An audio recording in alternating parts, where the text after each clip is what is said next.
Shalmali, I am extremely ecstatic to be in conversation with you today. I think it's been a while since we've been waiting. Well, I've been waiting for this interview to happen, and I'm really glad that today is possible. So thank you for joining me on Filme Shilmy. Thank you. Thank you for having me. And I'm thrilled to see you again. Yes. After 6 years, right? It's been 6 years since I saw you last.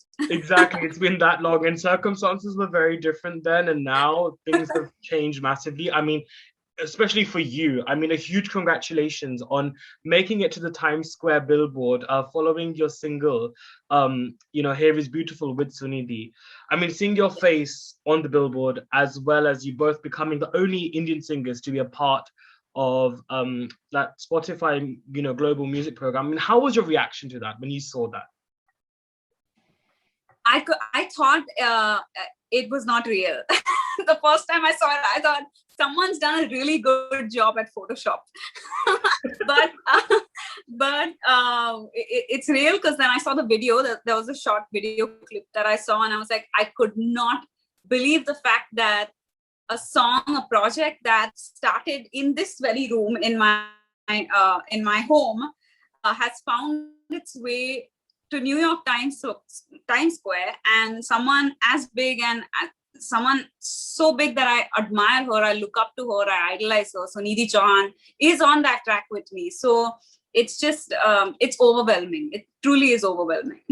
No, but I think it's well deserved, and I think it's just so great that two powerhouse talents like yourselves, are getting that recognition, and it's very well deserved. In fact, I was going to say, actually, you both have very, very strong voices and auras as performers, Even Shalmali, when I saw you performing 6 years back, I thought the same thing as well then, too. I mean, how would you describe your synergy, between you both? Because you both seem to have very like that, you have that same connection in terms of the way you perform and the way you project your voices, right? It's funny that you say that, because a lot of people told me this before I started my interaction with Sunidhi at all. Oh, wow. Okay. Richa ji, to be specific, told me once that Sunidhi and you have such similar energies. I mean, the excitement that she has about music and how she approaches it, or how crazy she is about it. You guys are so similar in energy. And I wanted to just hide my face somewhere, because I really look up to her, and to be compared to her like that was like, oh my God, wow, even if I'm 100th of what Sunidhi Chauhan is, I mean, my life will be made. But now that I get to know her and I worked on music with her, I understand what Richa ji said that day, and what you probably, even as an audience, has, perceived in our energies. Apart from the fact that our voices are the broad, non-stereotypical Indian high-pitched voices, we do share a lot of ideologies are very, very in tune. The way we approach things, how crazy we are about the music. Like, we didn't even discuss releasing Here is Beautiful when we were working on it. We just did the song. And that's another place where I feel like a lot of conversations with collaborators always begin with, but what are we going to do with this music? Where is it going to get released? How are we looking at doing it? And it's all very, it's very business oriented. Most music that I've done even independently. And I love the fact that with Sunidhi, it was the very opposite of that.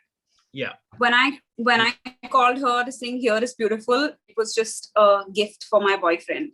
It was a gift song on our 5 years of being together. And she was so kind to say, yeah, let's do it. I mean, if that's what you want to do, let's do it. And I appreciate that about her so much.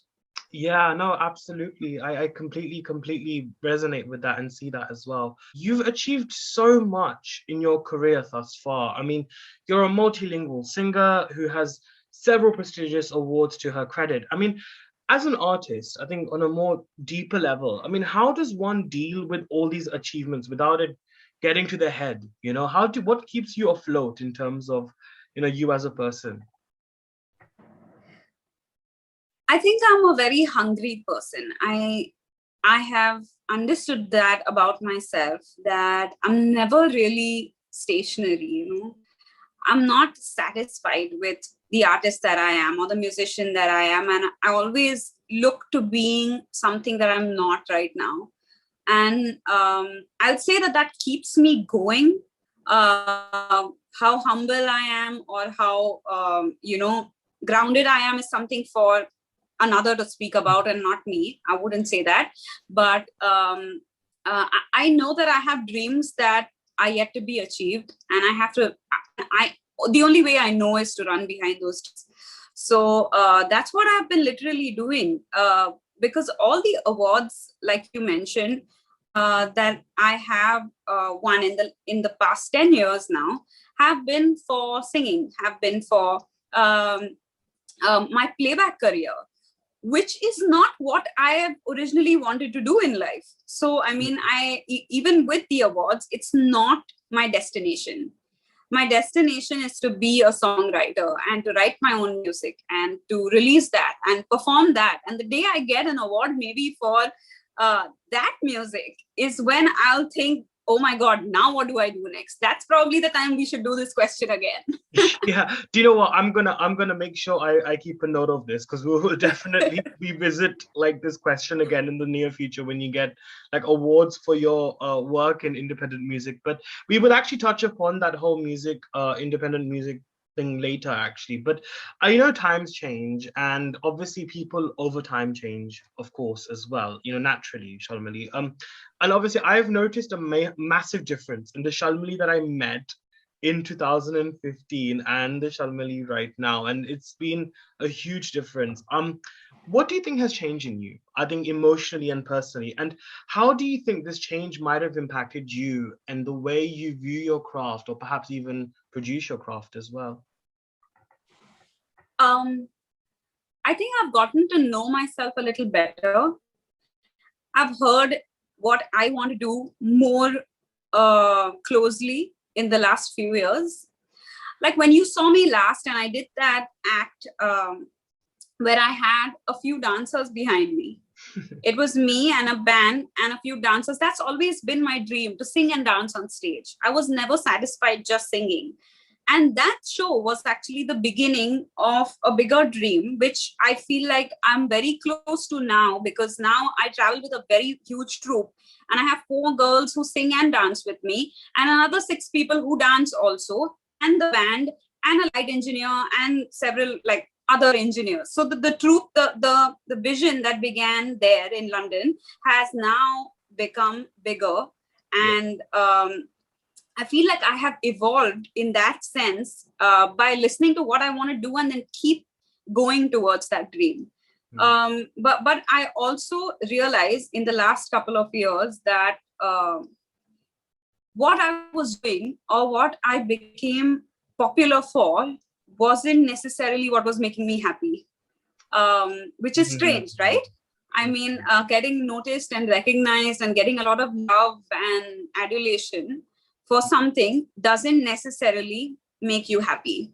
Of course. And that's what I found was happening with me, which is why I have turned so aggressively, I'd say, towards independent music. Yeah, do you know what? I'm gonna continue this actually, because your first Bollywood playback, I think, opportunity was with an Indian rock ballad like Pareshan, which obviously got you huge recognition. I mean, even now, I still love that song, and it is a very special song, I think, to many of us.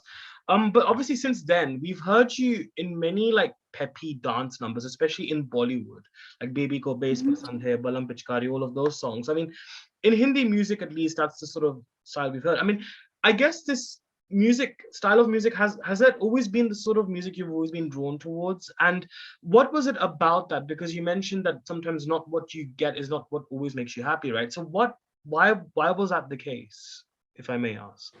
For playback music, it's literally how you get fit into a certain scenario, and it's more the call of the music director than it is a singer's. Because it's never right for any singer who's singing a playback song to say it's my song, because it's not your song.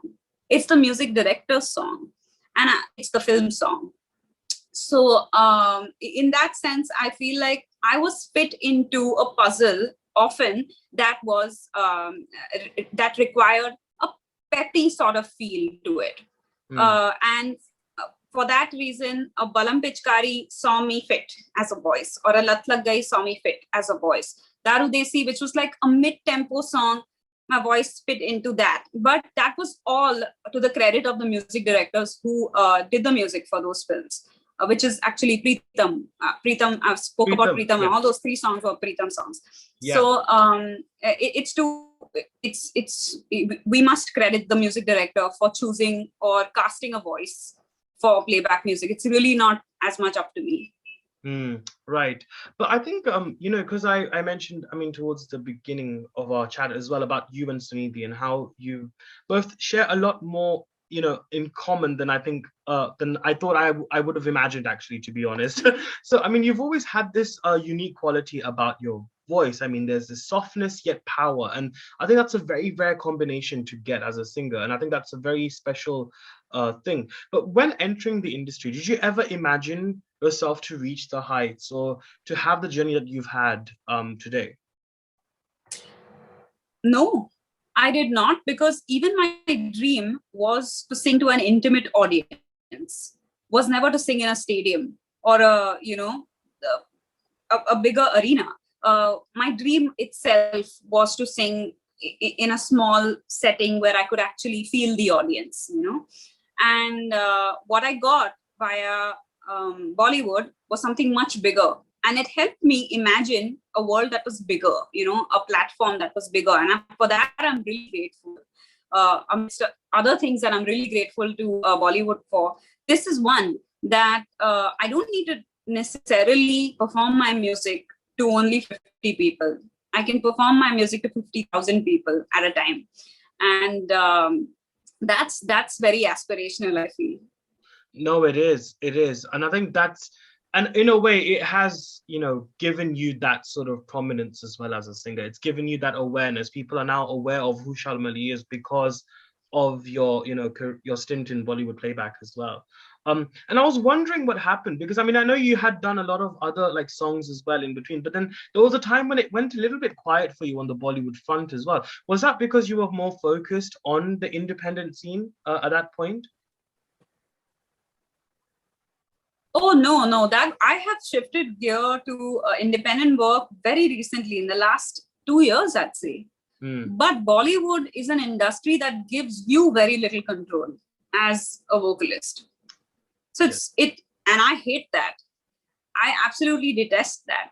I do not appreciate the fact that I have very little control over my own life.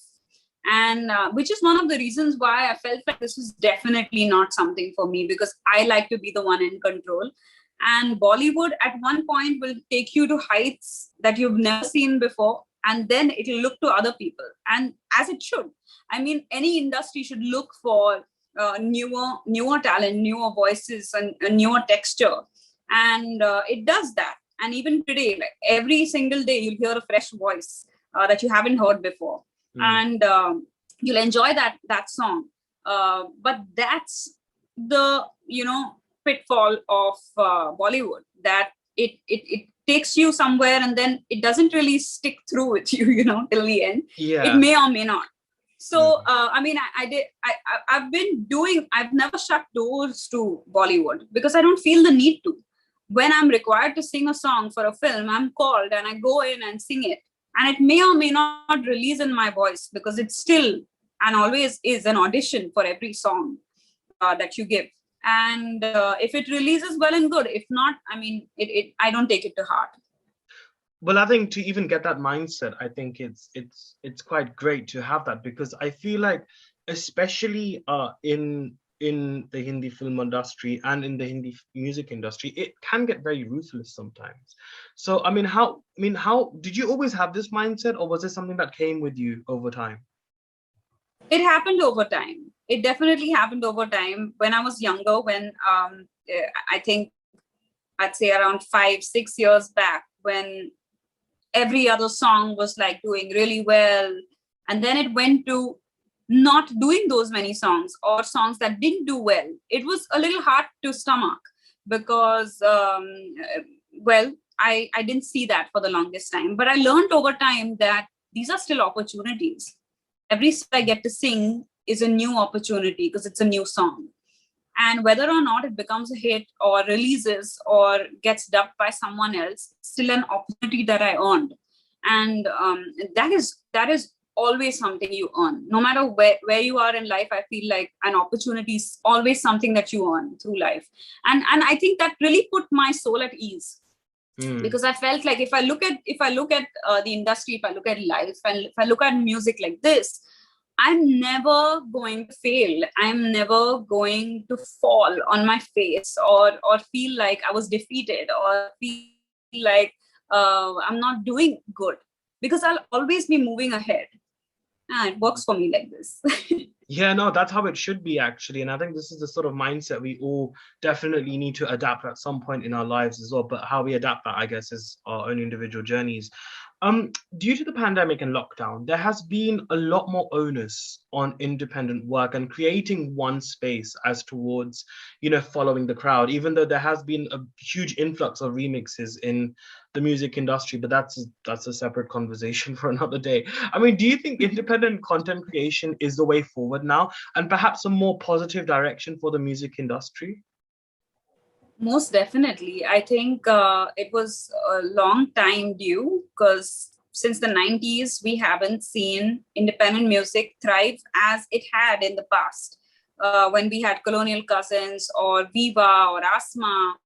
And these were really, really cool pop acts that India had, and that people listened to just as much as they listened to Bollywood music. But because of the pandemic, as you rightly said, there is a space that has been created now for independent music, because films aren't as, they haven't been releasing as often as they were before. And here's another opportunity for musicians to not only look to playback or to films for music, because this way they can actually express themselves the way that they want. I know a lot of musicians, and I don't mean singers, I mean like instrumentalists, producers, who have had to do music because film music requires it to be a certain way. But their musicality and understanding and expression of music is a lot different, and they can do that now, and they can create a space, even if it's a niche, for themselves within the independent space. And that's just truly satisfying, and it helps you look forward to tomorrow. Absolutely, as well. And I think even I read somewhere that during the creation of your album 2X Side A, you were heavily influenced, I think, by Western artists like obviously Amy Winehouse and Beyonce. But I think just extending this to us, I think as a community, us Indians as a community as well, besides a handful of talents like MIA and Raja Kumari, we've not had many Indian representations in the Western music industry. It's still lacking. I mean, of course, we've got Jay Sean and, figures like him, of course. But if you get the opportunity to actually do more work there, I mean, what would you do to ensure there's more of a better representation of our culture and our roots in the Western sort of field of music? First of all, I'll go with what you said about our culture and our roots. Right. Because what is our culture and what is our roots? It's not necessarily a sari or a bindi or jhumka anymore. I tell you what, I've grown up in Mumbai, and I've heard more English music than I have film music, and that is my culture. That's the culture I was brought up with. So when I reached my teenage and when I was doing Bollywood music, I asked myself, but I don't know this music. What am I doing? Why am I doing this? Why is this so popular? Why can I not do English music? And that's the question I asked myself for 10 years before I dropped this album, 2S Side A. And which is why the first track on that album is called Language, which is the language that I have chosen to express myself in, which is English, which is part of my Indian culture. It's very much an integral part of being Indian, to speak, understand, express oneself in English. And which is why I feel like a lot of Indian artists haven't, fought against the concept of India having to be always Bollywood Hindi. and Mm. done what they've always wanted to do, which is probably English music. And there are plenty English artists who are fantastic, are absolutely worthy of being heard by the world in India right now, doing fantastic English music. I feel like what happened with me and Sunidhi with Here is Beautiful being on Times Square, I hope gives a lot of courage to a lot more artists, songwriters in India to do their English music.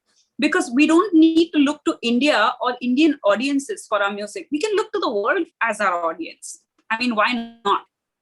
Right. It may be a very big dream and an ambitious one, but English is a language spoken by the world. Mm. And if you keep trying and if you put your heart in it, which is what I intend to do till the day I die, I know I'm going to write English music because that's the language I think in. That's the language I can express myself in the best. I'm Mm. going to do that. And if you'll have it, I will. I mean, I think the world is going to be my audience and not just India. Yeah, and I think this is why, for example, I mean, just to I guess back up with what you've said, I think that's why when Priyanka came as Alex Parrish in Quantico, I think that's what worked. It's because it wasn't Indian to be Indian, if that makes sense. Like, it obviously her character was Indian, but it wasn't just about the aesthetic. It was more about us Indians like fitting in with normal society, with ordinary society. And I think that's the main point, isn't it? I think you're trying to make here, isn't it? If I'm not wrong. Yeah, absolutely. In fact, I know and I hear of a lot of stories of Indians who live abroad who don't feel like they fit in because they don't know if they feel. I don't know if you feel like that. Do you feel like that? You know, it's actually interesting. I never felt like that before because I used to associate myself more as Indian, and I still do. But obviously, when I speak with like Indian like people in India, for example, if especially if it's to talk about work or personal things, that's where the slight difference does come in a little bit, which is okay, which is natural because I'm Mhm. British Indian, so it's not as if like Of I'm course. from India. But I think it sometimes differs, Yeah. I think, to the people you're communicating with as well. But thankfully, I've felt more connected to everyone True. anyway. So I've been lucky in that sense that I've been able to connect. So yeah, yeah, I think. Yeah, and that's beautiful that you feel a sense of belonging where you are, because I felt for the longest time that I just didn't fit in there, that I was born Mm, maybe in the wrong country, because I just don't feel like I mm, have like-minded people around me. I felt like that for the longest time till I put my foot down and said, hey, here I am, this is the person that I am, and I choose to be. I choose to cut my hair and color them white, even yeah, though I don't have white hair. I noticed. And I I choose noticed to that write. actually. I will write English music, whether you like it or not. And but that's who I choose to be, and that really made me feel more ownership, over myself and my art and my potential, because I realized. Uh, with respect to your last question, what happened in the last few years, that I realized that I am more of a songwriter than I am a singer. And that's what I'd like to be recognized as tomorrow, because that is my strength. Yes, I think this is another thing as well, and I think with being in India as well, like it's a very beautiful country. Like it celebrates our culture so well, and it also shows like how a lot of other people have actually integrated as well within our culture as well. And I think there's nothing wrong in making music. I mean, I think we've had quite a few prominent figures in our industry, actors as well, who have also done albums and singles in English, and there's nothing wrong with that. I mean, Priyanka, for example, has done exceptionally well with sort of doing songs like Exotic and Will I with I Am City. So I think it's fantastic, and I think you have to do what makes you happy at the end of the day. But I think with any profession, Shalmali, hardships come as a byproduct. I mean, there's definitely never a way where you've got no hardships at all. Has there ever been a challenging time in your career thus far? Um, and what gave you that motivation to overcome that hurdle? I mean, what was that one time where you really, really had to struggle, and what gave you that sort of inspiration to overcome it? Well, I think I wouldn't say it was a struggle, but it was a very difficult and important decision to make when I released this album under Shalmali and not Shalmali Kolgade. So all the music that you hear from Pareshan has been released under Shalmali Kolgade, which means all the following that I have, all the people who associate themselves with that music, or are fans of Shalmali Kolgade. But I said, if I'm going to start afresh, I'm going to build my own identity. I want to start ground up. I want to start from zero. It's okay, I'll have no fans, and it's okay that the ones who will come may or may not like what I do, but will be there for that piece of music, for that kind of music, and for that Shalmali, and not Shalmali Kulgade of Bollywood. So that, I think, was a very tough decision for me to make, and the label also, because my life depends on theirs and theirs on mine. So it was a tough call, but I'm glad that even the label allowed me to do that, saying that if that's what you want to do, then we have your back. But I think this was a tough call to make, because after 10 years of working and building my career, I went down to zero again, and I'm going to started bottom up. So that's a little exciting actually for me. The first thought of it was a little scary, that, oh my God, I'll lose everything that I have earned, and I'm going to start earning from zero. But it's very exciting, because now I'm just excited about the little things. Like one person saying, oh, I really enjoyed this track, and I love that riff and that line there that comes in, and I'm just so excited, which I don't think I've been so excited about reactions from the audience for a very long time. Yes, because even when I saw you got rid of your surname, I was a little bit confused as to why that was the case. I'm not going to lie. So, I mean, do you mind? I mean, I know you just kind of touched upon it, but do you mind actually talking a bit about that? Like why you've kind of dropped Kolgade and just kept Shalmali? I feel like both my names, my first and last name, are pretty complicated. And funny enough, Indians outside of India or non-Indians pronounce my name more correctly than Indians. Like you say my name, yes, you say Shalmali far better than actually quite a bit of my close friends even, who still say Shalmali. They still say Shalmali. So yeah, that's a problem that I've had for a long time, and it extends to my surname also. So people don't get to say it right, and I feel like if I'm going international, if I'm looking at an international audience, I might as well get them to remember and to look at saying just my first name, and if they can get that right, it's better recall than having two names. So that's literally, it's a very aesthetic decision.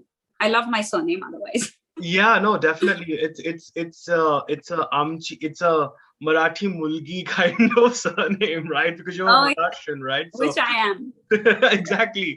So it's quite a beautiful surname. And I'm glad you mentioned that, because I think it's just in case if anyone's like, oh my God, why is she not proud of her Indianness? Or why is she not proud of her surname? Oh my God. We've cleared the air there. So that just ends the conversation there and then. Oh, yes. I anyway get a lot of that. I get too much of that. In fact, I pretty much get that the most from Maharashtrians. Because Maharashtrians feel like I'm not Marathi enough. I don't come across as authentically Maharashtrian as you may wish for me to, but I am very Maharashtrian. In fact, I speak better Marathi than I speak Hindi. And people who know me know that. Sometimes I pop a Marathi word into my English because I just can't find the English word for it. But that's how Marathi I am. That sounds exactly like me, because I sometimes have a bit of an Indian, like my Indian accent comes on quite often because I often speak with people from Mumbai. So it's just so infectious. So I end up like sometimes shifting. Like if I'm really annoyed with someone from India, I'll end up speaking in the British accent. And if I'm annoyed with someone from Britain, I'll end up speaking in the like Mumbai accent, dropping like words in Gujarati and Hindi. And I'm just like, so confusing. It's just all too much sometimes, you know, but I totally resonate with that. But I think going forward now, I mean, because you said you've kind of made it very clear with what your focus is and what you feel comfortable with as an actor, as an artist. So what would you say are your next milestones that you'd like to achieve or that you'd hope to sort of achieve someday? one of the things that I definitely actively want to do is write for other people, and compose, and basically be a songwriter for other artists. So I have a bunch of songs, in fact, that I'm going to pitch to artists here who sing and who have beautiful voices, or a band. And that is an opportunity that is not as explored in India, because songwriting isn't something that is as popular in India. There's a composer and a lyricist. Those are primarily the bifurcations used in India. But since I have started writing myself, and songwriting, which is melody and lyric, I want to explore that. So that is definitely in the pipeline. And 2X Side B, the Side B, which is another 6 tracks from this album, which will complete this 2X 12 track album, is what's in the pipeline for this year. I did the music for a film also called June, as a composer for the first time. Wow. And that's it's an independent Marathi film that's going to release, I believe, soon. Not in theaters, because that's not a possibility right now. But it's done the rounds in a lot of festivals, and it's done really well in festivals. In fact, at the New York Indian Film Festival, it got nominated for Best Picture and for the Best Male Actor. Oh, wow. So it's really doing the rounds well in all the festival circuits. So that was my first time as composer of a film. Yeah. And the music is beautiful. I'm really happy with how it turned out. So I'm excited for people to listen to it. Exactly. And this is it, right? Like, it's about expanding your horizons and using your abilities to sort of, I guess, contribute towards our cinema as well. You know what I mean? And I think that's a great step forward as well. But that sounds extremely, extremely exciting. And I'm waiting. I mean, we've seen your billboard on New York's Times Square, but I think I'm waiting for that moment when you actually get to collaborate with more like sort of singers in the West, and I'll be like, oh my God, this is Shalmali. Like, I'm just waiting for that moment, and I think it's not long till that day happens. So I'm definitely got my fingers crossed for that. Thank you so much. Thank you for your pleasure. But I think before I let you go, Shalmali, I have a very, very special request. I don't know if you'll be able to, but because obviously you know how much of a big fan I am of Pareshan, and obviously because of your songs as well, especially Here Is Beautiful. So would you be able to do a thoda sa little mashup of both just to give us a flavor? It'll be so amazing if you could.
Instead of Here Is Beautiful, I'm going to do another song from the album called Love You Double, which I think you will enjoy. Yes, please.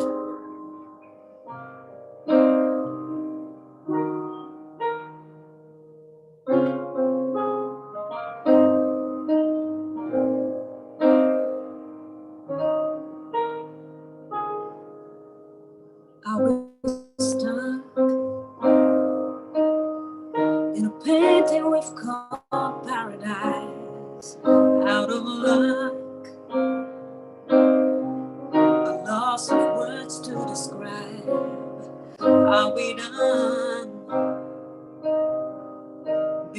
each other, sweethearts.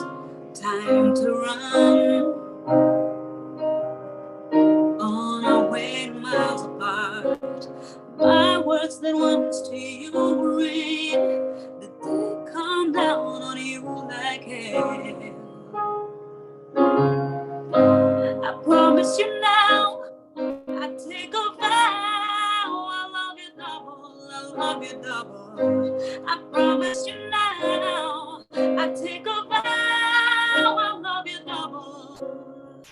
I love you double.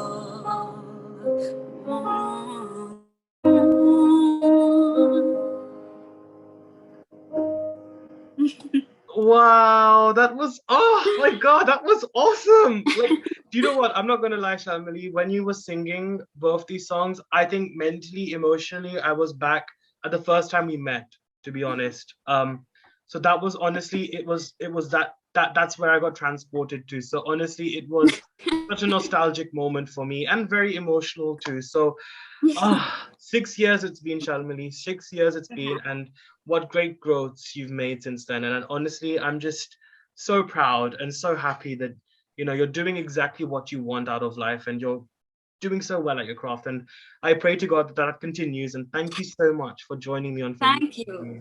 Thank you, Anuj. Thank you so very much. I'm really grateful. You let me sing two of my very, very favorite songs, I'd say. I love singing Pareshan and I love singing Love You Double. Please listen to this, to the album, to everyone who's watching. 2X Side A is out on all streaming platforms. There's a beautiful video to Here Is Beautiful on my YouTube channel, Shalmali Official. And 2X Side B will be out later this year. So get ready for that as well. Absolutely. I'll be sure to put the links in the description below. So do check it out, guys. It will be in the description below. So do check it out. And on that note, Shalmali, thank you so much for joining me on Filme Shilmy, and wishing you all the very best. Thank you. Thank you so much. See you soon. Thank you. Bye. Bye.